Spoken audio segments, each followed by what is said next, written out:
इस कार्यक्रम के पुण्यार्जक हैं सौभाग्य कोहिनूर, श्री संजय जैन, श्रीमती ममता Jain, greater Kailash Delhi, Shri Vijendra Jain, Shrimati Nirmal Jain, Gurugram, Shri Rajiv Jain, Shrimati Meenakshi Jain, civil lines Delhi, Shri राजन जैन, श्रीमती मोनिका जैन, जनकपुरी दिल्ली, श्री अनिल जैन, श्रीमती मधु जैन परिवार, पोलो रोड दिल्ली, श्री राजीव जैन, श्रीमती संजुला जैन परिवार, गुरुग्राम।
महानुभाव शुभ अवसर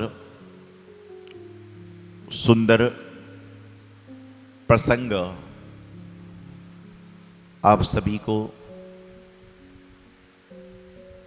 धर्म की ओर ले जाने का एक पुण्य का क्षण, अज्ञान से ज्ञान की ओर जाने का, अंधकार से प्रकाश की ओर जाने का, संताप से, ताप से, पाप से दूर होने के लिए जिन मंदिर में जिनेंद्र भगवान की अर्चना करने का अवसर,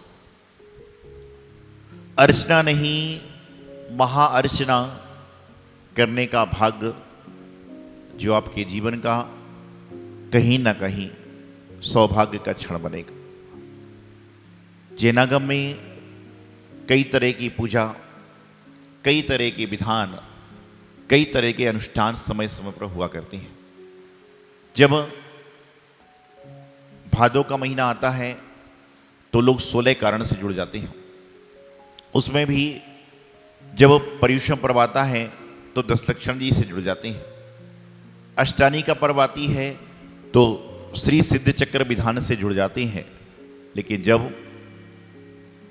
16 दिन का एक साथ पखवाड़ा आता है शुक्ल पक्ष का, वह भी उस समय लोग 16 दिवसीय शांतिनाथ विधान से जुड़ जाया करते हैं। और जुड़ना बहुत आसान है। मैं आपको बता दूं, संसार में जुड़ना बहुत आसान है लेकिन जुड़े रहना बहुत कठिन है। जुड़ना तो बहुत आसान है, जुड़ना कोई बड़ी बात नहीं है, लेकिन जुड़े रहना बहुत कठिन है। और लोग कहते हैं ना कि महाराज जी ये तो गुरु भक्ति का, प्रभु भक्ति का हमारा ऐसा जोड़ है। कौन सा जोड़ है? फेविकॉल को जोड़ है, टूटेगा नहीं। लेकिन आप भूल जाते हो कि जो फेविकोल का जोड़ की जब एडवर्टाइज बताई जाती है उस समय कौन खींच रहा होता है रस्सी? रस्सी कौन खींच रहा होता है? हाथी। मैंने बहुत बचपन में एडवर्टाइज देखी थी कि हाथी होता है ना, हाथी का जोड़ हो जाता है। ये हाथी भी खींच रहा है तो भी टूट नहीं रहा है। वह तो फेविकोल का जोड़ है, लेकिन ये धर्म रूपी जोड़ है ना, ये धर्म रूपी जोड़ ऐसा होता है कि हाथी नहीं खींचता, बल्कि आपको हाथी पर सवार होकर जिन्हें धर्म की यात्रा करने ले जाता है, वह जिन्हें धर्म होता है कि गजराज पर व्यक्ति को सवार करके इंद्राणी के रूप में पांडुशिला पर ले जाता है। ऐरावत हाथी होता है, आपने प्रतिष्ठाएं देखी होंगी। सौदर में इंद्राणी बने थे, सब देखा होगा आपने कि जब ऐरावत हाथी होता है उसके ऊपर इंद्राणी जिनेंद्र भगवान के प्रति रूप में, बालक रूप में उनको लेकर जाते हैं और पांडुशिला पर विराजमान करके सभी इंद्राणी अभिषेक करके हर्षित हुआ करते हैं। विचारणी बात यह है कि आप छोटा सा त्याग करते हो, मंदिर में आकर भगवान जी के अभिषेक के वस्त्र पहन लेते हो। लोग कहते हैं कि ये पुजारी है। वैसे पुजारी के गुण नहीं है। हो सकता है कि उसके अंदर इतने गुण ना हो कि वह पुजारी के लक्षण हो, लेकिन क्या करता है, जब भगवान की वस्त्र अभिषेक के वस्त्र बदल के भगवान को परिमार्जन करने के लिए वस्त्र उठाता है, अभिषेक का कलश उठाता है, तो निश्चित रूप से लोग कहते हैं कि ये बहुत बड़ा पुजारी होगा, पुजारी वर्ग है। आहार के समय जो महिला वर्ग, पुरुष वर्ग धोती दुपट्टे शुद्ध वस्त्र पहन लेते हैं तो लोग उनके पास से दूर जाते हैं कि उन्होंने शुद्ध वस्त्र पहन रखे हैं। छोटा सा आप त्याग करते हो, छोटा सा मोह छोड़ते हो तो आपको लोग पुजारी की, आहार दाता की संज्ञा दे देते हैं। तो मैं आपसे कह रहा था, जुड़ना बहुत आसान है लेकिन जुड़े रहना बहुत कठिन है। क्योंकि एक बार जो सच्चे मन से जुड़ जाता है वह कभी भी अलग नहीं होता, और जो अलग हो रहा है मतलब वह सच्चे मन से जुड़ा ही नहीं था। जो व्यक्ति एक बार प्रभु की शक्ति में, प्रभु की आराधना में, प्रभु की भक्ति में जुड़ जाया करता है, उसके जीवन में कभी कोई समस्याएं आती नहीं, और आती भी हैं तो आपको छूकर निकल जाती हैं। लेकिन आपको समझना यह होगा कि जो समस्या आ रही है वह आई कैसे है। ये आपके कर्म भी तो हैं। अभी आपने द्वितीय वलय में अष्टकर्म की व्याख्या को समझा।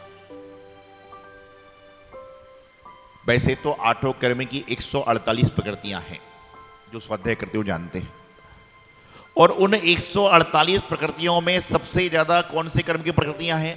नाम कर्म की 93। लेकिन लोग कहते कि नाम कर्म से भी ज्यादा खतरनाक यदि कोई है तो कौन सा है? अंतराय।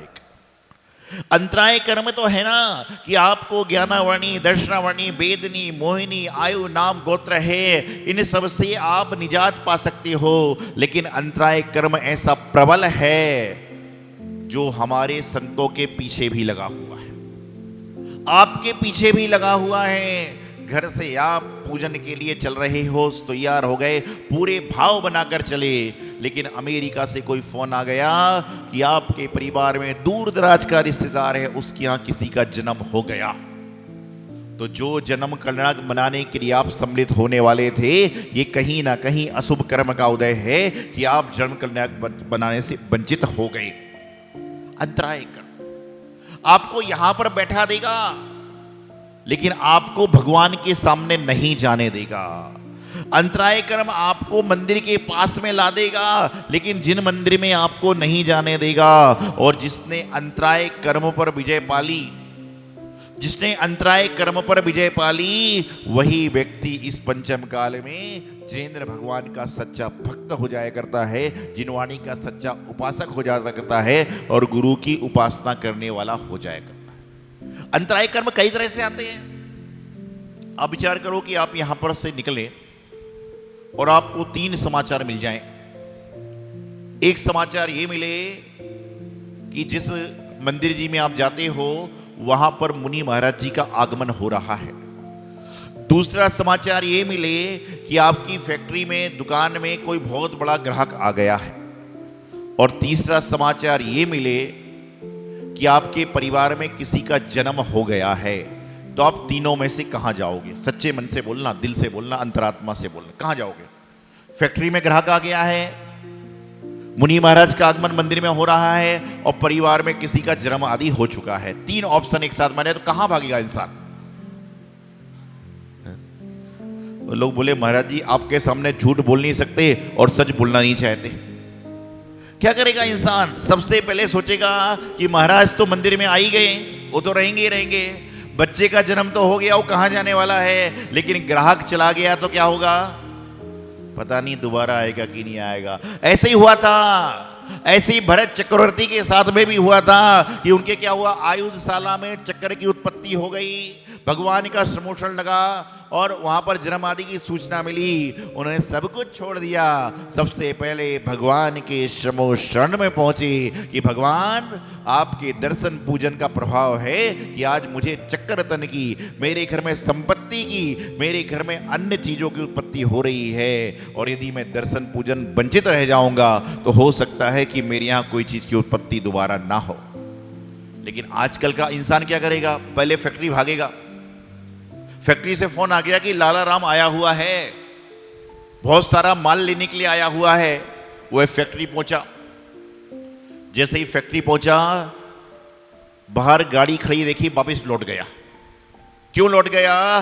कि जो लाला राम नाम का आदमी आया था वह माल खरीदने नहीं आया, बल्कि जो माल उसने 1 साल पहले बेचा था आपको, उसका पैसा लेने के लिए आया था। और तुम रोज ना डुकर कर रहे थे कि कल दूंगा, परसों दूंगा, तो उसने कहा मैं माल खरीदने आया हूं। तुम सारा काम छोड़कर भागे और वहां जाकर फिर भागना पड़ा। या मुनि महाराज का आगमन भी हो गया, बच्चे का जन्म भी हो गया, अब पछताए क्या हो जब चिड़िया चुग गई। ध्यान रखना, जीवन में आपको जो अंतराय कर्म है ना, इतना प्रबल है, इतना प्रबल है कि वह संतों के साथ, भगवानों के साथ चलता रहा तो आप तो ग्रस्त हो, और ग्रस्त में भी अस्त हो कि मस्त हो कि व्यस्त हो। कैसे हो आप लोग बताइए? आप ग्रस्त हैं, सभी पक्का है? आप अस्त हैं, मस्त हैं, व्यस्त हैं कि पस्त हैं? नहीं पता, कुछ पता नहीं है। बोले महाराज जी आपके सामने हैं तो धर्म में व्यस्त हैं, घर में जाएंगे तो परिवार में व्यस्त हैं, और नौकरी पर जाएंगे, व्यापार में जाएंगे तो वहां व्यस्त हो जाएंगे।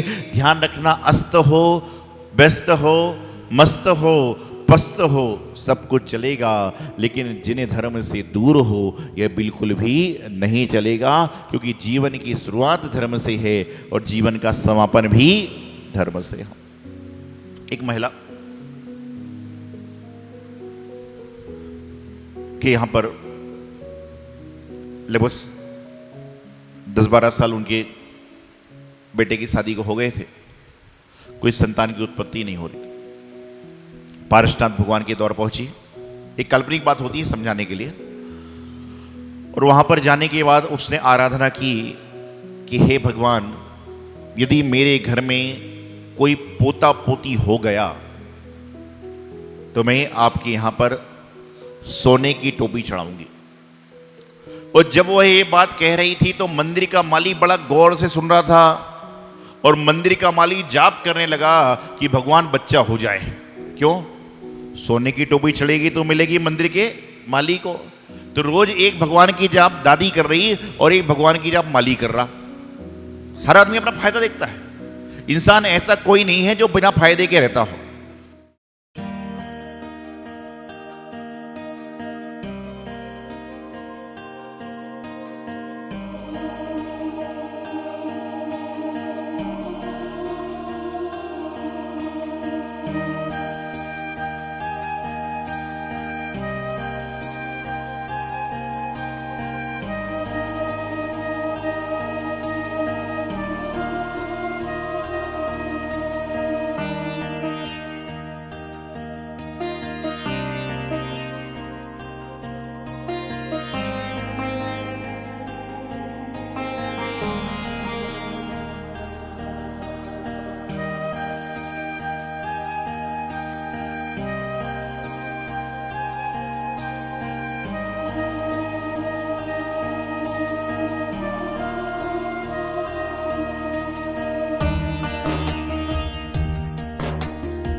इस कार्यक्रम के पुण्यार्जक हैं सौभाग्य कोहिनूर श्री संजय जैन, श्रीमती ममता Jain, greater Kailash Delhi, Shri Vijendra Jain, Shrimati Nirmal Jain, Gurugram, Shri Rajiv Jain, Shrimati Meenakshi Jain, civil lines Delhi, Shri राजन जैन, श्रीमती मोनिका जैन, जनकपुरी दिल्ली, श्री अनिल जैन, श्रीमती मधु जैन परिवार, पोलो रोड दिल्ली, श्री राजीव जैन, श्रीमती संजुला जैन परिवार, गुरुग्राम।